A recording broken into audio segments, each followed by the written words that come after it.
Kenapa kau ada kat sini? Berapa kerat aja dari 89688. Request.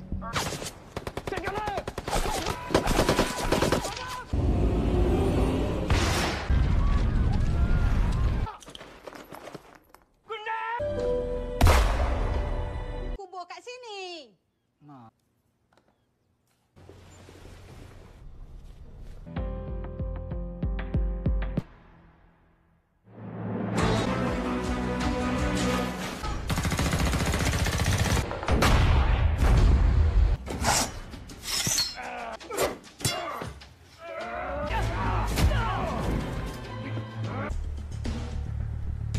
Halo Brotherhood, bertemu lagi di video Bank Story. Tentunya hanya di Barelang TV. Bagaimana kabar kalian semua? Semoga saja dalam keadaan baik-baik saja dan dimudahkan segala urusannya. Di video kali ini kita akan mengulas film yang diangkat dari kisah nyata, yaitu kisah tentang pasukan khusus Malaysia. Film ini menceritakan tentang operasi merebut kembali kapal MV Laurel dari perampok Somalia di Teluk Eden yang dilakukan oleh pasukan khusus Angkatan Laut Malaysia yang disebut dengan Pascal. Sebelum kita mulai ceritanya, jangan lupa siapkan kopi dan cemilan kalian. Tanpa berlama-lama lagi, kita langsung aja ke alur ceritanya. Film diawali dengan narasi singkat yang menjelaskan tentang tentara laut di Raja Malaysia yang disingkat dengan TLDM. Pasukan ini resmi dibentuk pada saat Oktober 1982 yang bertugas untuk menjalankan misi-misi khas yang berkaitan dengan keselamatan negara, sekaligus menyahut seruan dunia untuk memerangi ancaman keganasan maritim. Pada tanggal 21 Agustus 2008, TLD mengirim 2 kapal perangnya ke Teluk Eden untuk melaksanakan operasi Fajar, yakni operasi militer untuk mengawal aset-aset negara yang melintas di perairan Teluk Eden. Diketahui Teluk Eden merupakan perairan yang rawan akan aksi pembajakan. Selanjutnya kita lihat Letnan Komander Arman Rahmat yang sedang berbincang santai bersama timnya di unit operasi khusus elit Angkatan Laut Malaysia. Di tempat terpisah di Teluk Eden, Kapten kapal tangki minyak Laurel 11 menghubungi Angkatan Laut Malaysia, memberi informasi bahwa kapal mereka akan dibajak. Terlihat beberapa pembajak mendekati kapal mereka. Komander Maslan yang berada di kapal perang Bunga Mas 5 menerima laporan tersebut dan langsung melaporkannya ke pusat komando. Expecting 2 pirate skiffs approaching. RC, sekarang. Aye, sir.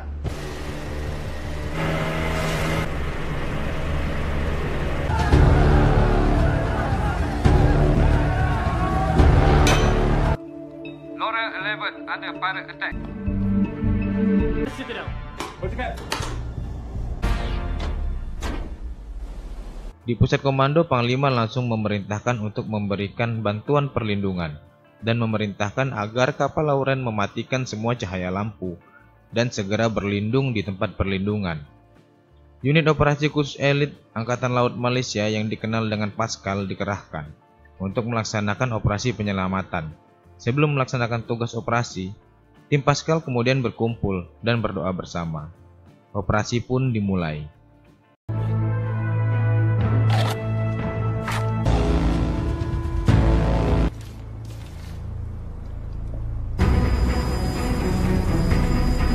Serentak to zero.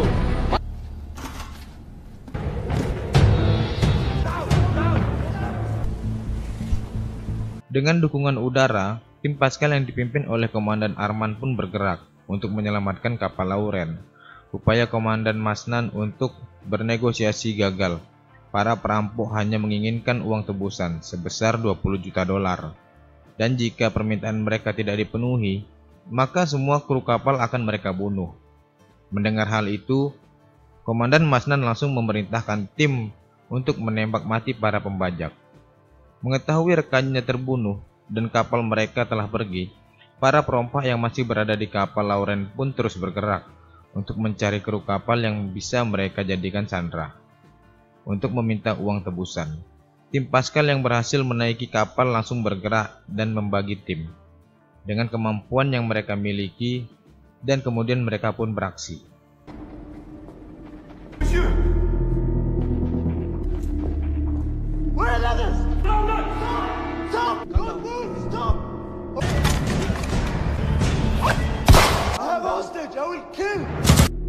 Captain.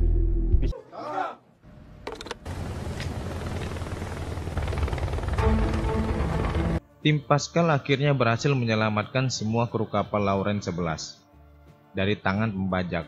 Kemudian berlanjut di mana Arman yang sudah mempersiapkan surat permohonan mutasinya dan permintaan berhenti dari keanggotaan tim Pascal. Namun tampaknya dia kembali galau. Lalu rekannya memanggilnya untuk pulang. Tim Pascal yang telah lepas tugas berlabuh di pangkalan TLDM yang berada di lumut kota pesisir Malaysia. Di sana rekannya dijemput dan bertemu dengan keluarga mereka masing-masing. Sedangkan hanya Arman yang tidak dijemput. Arman yang tiba di kediamannya menemukan ibunya dalam keadaan pingsan karena sakit. Ibunya sudah lansia, kini tinggal sebatang kara di rumahnya. Rupanya hal inilah yang membuat pertimbangan Arman untuk berhenti dari keanggotaan tim Pascal. Ibunya tidak menyukai pekerjaan Arman sekarang, karena ayahnya juga seorang anggota Pascal yang meninggal dalam tugas.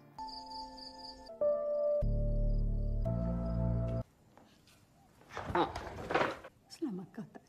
Aku dah beritahu yang menyusah. Di tengah dilema, Arman kembali mengingat masa lalunya, yang tengah menjalani pendidikan militer lanjutan untuk menjadi pasukan Pascal di tahun 2009 silam.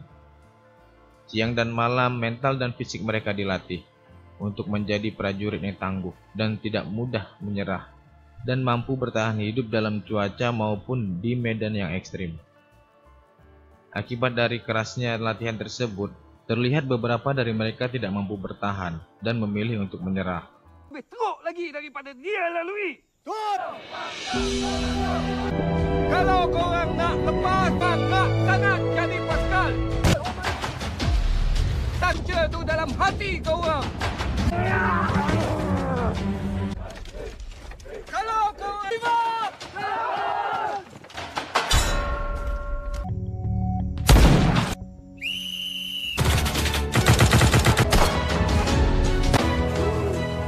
Mereka yang berhasil menjalani masa pendidikan kemudian dilantik menjadi anggota Pascal dengan mengenakan baret berwarna ungu. Arman menerima anugerah penghargaan sebagai peserta didik terbaik. Namun tampaknya Jeff tidak menyukai prestasi Arman. Komandan Masnan kemudian memberitahu Arman dan Joshua bahwa mereka berdua beserta Jeff terpilih untuk ikut berlatih bersama tim SEAL Amerika. Keesokan harinya, Arman menemani Joshua dan Lily untuk membeli cincin pernikahan mereka. Singkat cerita, 2 tahun kemudian pada tahun 2011, mereka bertiga ikut bergabung dalam operasi penjaga perdamaian di Angola. Di perjalanan, Joshua memperlihatkan foto putranya kepada rekannya. Lalu tidak lama kemudian, truk yang berada di depan mereka diserang oleh para pemberontak bersenjata. Mereka yang menyaksikan insiden itu pun keluar dari kendaraan untuk memberikan pertolongan. Para pemberontak yang melihat mereka pun langsung beranjak pergi. Salah satu dari mereka kemudian menghubungi markas untuk mengirim bantuan medis. Para pemberontak yang melihat Arman dan Joshua tidak memiliki senjata, kemudian langsung menyerang mereka. Where is the backup?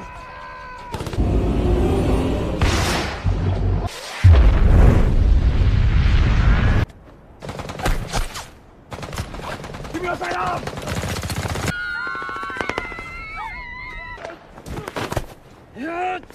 Fire in the hole!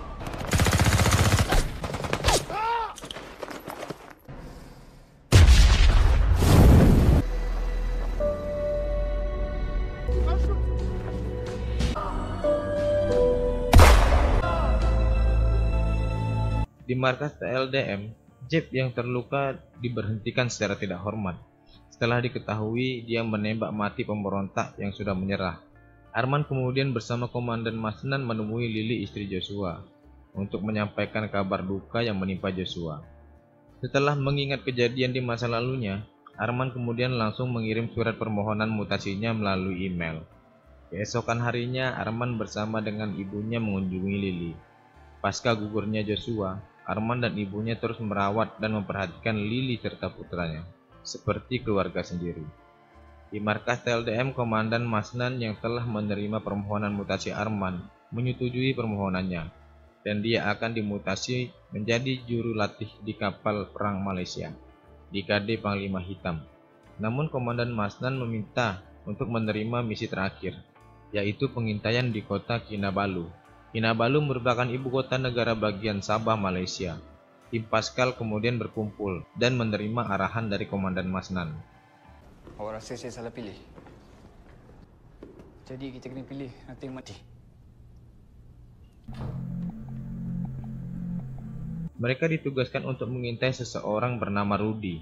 Rudy Parjo merupakan salah seorang pemimpin perompak yang pernah terlibat dalam pembajakan kapal tanker MT Odern Harmony 3 tahun lalu dan berhasil meloloskan diri dari operasi militer itu. Berdasarkan informasi intelijen, Rudy akan melakukan pertemuan bisnis dengan rekannya di tengah-tengah pasar Filipina Kinabalu. Operasi pun dimulai. Tim Pascal yang berada di pasar Filipina menyamar sebagai masyarakat biasa yang berkunjung di pasar Filipina. Lalu tidak lama kemudian terlihat target mereka memasuki pasar. Satu anggota tim kemudian menempelkan alat pelacak mini di mobil Rudy. Sementara tim Pascal lainnya terus membuntuti Rudy dan pengawalnya. Namun penyamaran mereka diketahui oleh Rudy. Arman yang terus membuntuti Rudy telah tiba di suatu warung kopi.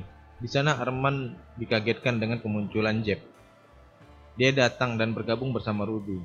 Arman kemudian beranjak pergi dan meminta timnya untuk membatalkan misi. Jeb ni memang calon terbaik. Kena dapat S Pascal macam dia. Korang Di malam berikutnya, Arman yang berkunjung ke rumah Lily bertemu dengan Jeb di sana. Jeb mengunjungi Lily sebagai peringatan untuk Arman agar menjauhi bisnisnya. Jeb memberitahu Arman pekerjaannya saat ini membuatnya kaya, memiliki mobil mewah, dan juga banyak uang. Dengan tenang Arman yang melihat kemewahan mobil Jeb meletakkan HP-nya di dalam mobil. Jeb lalu mengajak Arman untuk bergabung bersama, namun Arman menolaknya. Arman lalu menelpon Komandan Masnan, memintanya untuk melacak Jeb dengan menggunakan sinyal dari HP-nya yang telah disimpan di dalam mobil Jeb. Arman kemudian bergerak mengikuti Jeb sesuai petunjuk rute sinyal dari HP-nya. Namun Jeb merupakan mantan pasukan Pascal, tentu saja mengetahui hal ini. Arman yang berhenti di tempat di mana HP itu berada, kemudian menemukan HP-nya telah dipasangkan bom berdaya ledak ringan. Apa tu? Apa yang... Jangan sampai aku tebak.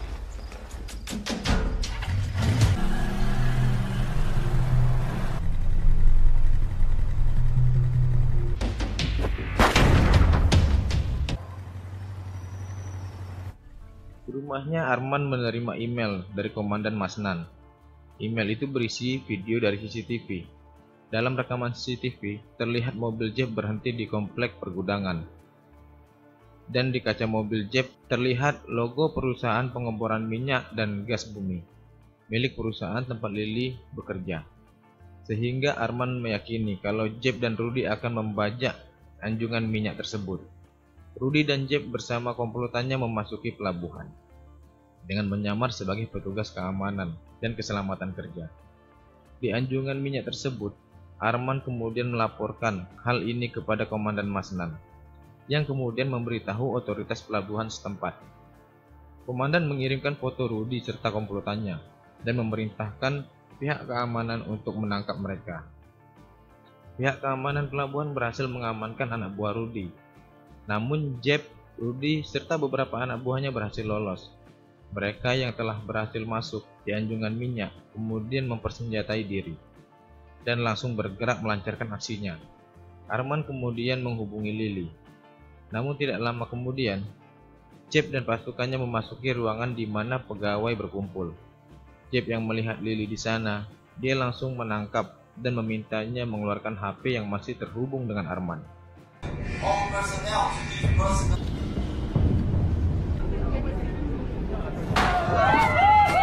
Kami cuma nak duit. Duit. Macam kenal je. Bank account offshore nanti kita orang. Awak dah buat kerja awak. Dia selalu memberitahu Arman tujuan mereka. Mereka menginginkan uang sebanyak 100 juta ringgit. Besok pagi harus ditransfer ke rekening bank luar negeri. Dan apabila keinginan mereka tidak dipenuhi, maka mereka akan membunuh para sandera.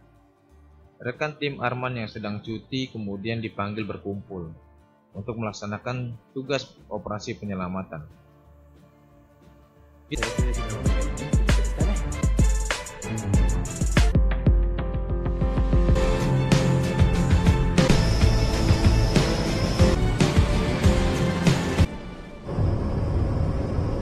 Kita beralih ke Anjungan Minyak.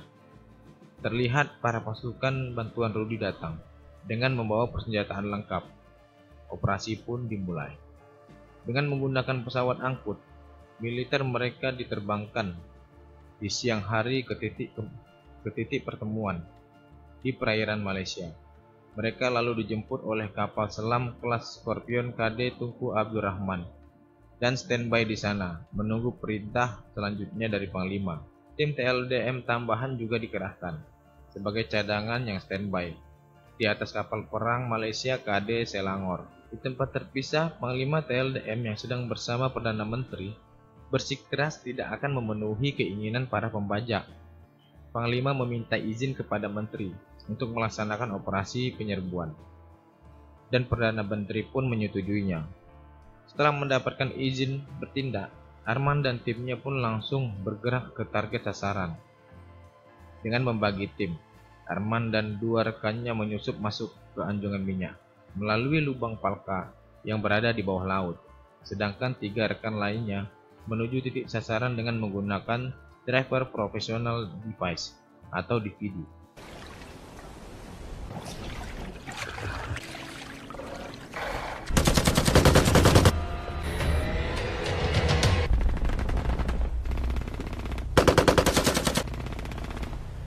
Mereka yang berhasil menyusup naik ke Anjungan Minyak kemudian beraksi, berhasil menguasai dek atau geladak utama.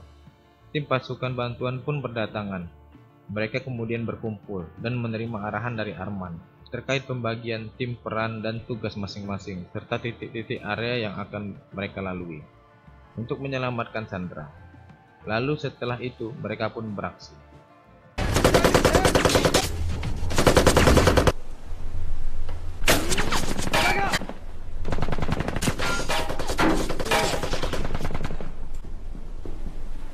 Tim Paskal akhirnya berhasil menyelamatkan para sandera yang disekap di berbagai ruangan terpisah. Namun Arman tidak menemukan Lily. Lalu salah satu sandera mengatakan Lily dibawa oleh Jeb. Arman dan salah satu rekannya pun kemudian bergerak untuk mencari Lily. Namun pencarian mereka tidak mudah.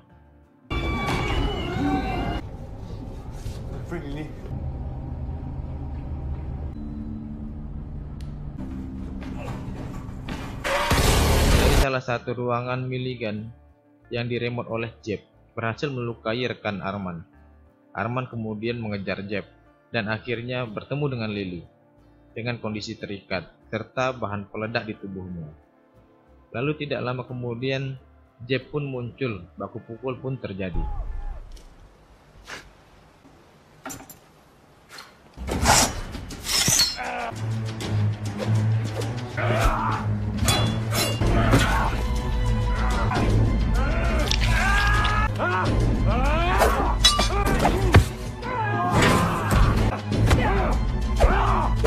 Di tempat terpisah, Rudi dan salah satu rekannya mencoba untuk melarikan diri dengan menggunakan perahu dan berencana menyeberangi perairan Filipina. Namun tim Paskal tidak tinggal diam. Dengan menggunakan bot tempur mereka mengejar Rudi. Semua sandera akhirnya berhasil diselamatkan. Bersama tim Paskal mereka kembali ke pangkalan TLDM. Setibanya di sana, korban yang terluka segera ditangani oleh medis.